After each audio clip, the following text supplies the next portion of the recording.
In the Ukrainian capital, Kyiv, barricades burned in the streets following intense clashes between protesters and riot police that left at least 3 people dead. The main opposition leaders have called on their supporters to refrain from violence, but they have threatened that anti-government protesters will go on the offensive unless President Viktor Yanukovych calls for early elections.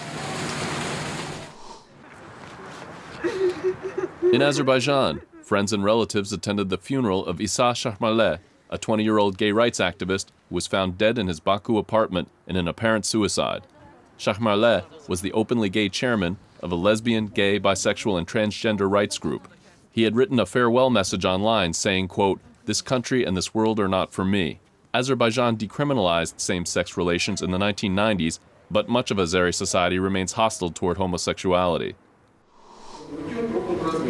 In Moscow, the Russian Supreme Court has ordered the early release of former oil tycoon Platon Lebedev. Lebedev was due to be released in May after serving more than 10 years in prison for tax evasion and theft, charges he believed were politically motivated. He's the former business partner of Mikhail Khodorkovsky, who was released 8 months early after a presidential pardon in December. In Peshawar, northwest Pakistan, journalists staged a hunger strike to protest against the recent killing of 3 television employees in an attack claimed by the Pakistani Taliban. The protest took place outside the Peshawar Press Club, which was targeted in a suicide attack in 2009. In Pakistan's Balochistan province, mourners held a vigil with the bodies of victims of a suicide bombing. The attack on January 21st killed 25 Shiite pilgrims returning from Iran to Pakistan. Shia and other Pakistani cities held demonstrations to demand government protection for the Shiite community.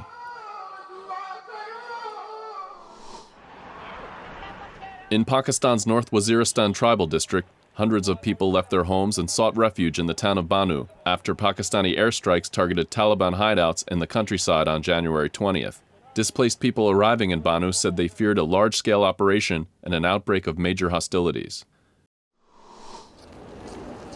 In Belarus, people lined up in the cold for their last chance to see a touring exhibit of Christian relics which some believe to be the gifts brought to the baby Jesus.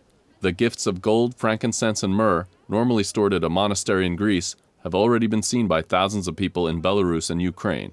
On January 21st, an elderly man died while waiting in freezing temperatures for his turn to see the relics in Minsk.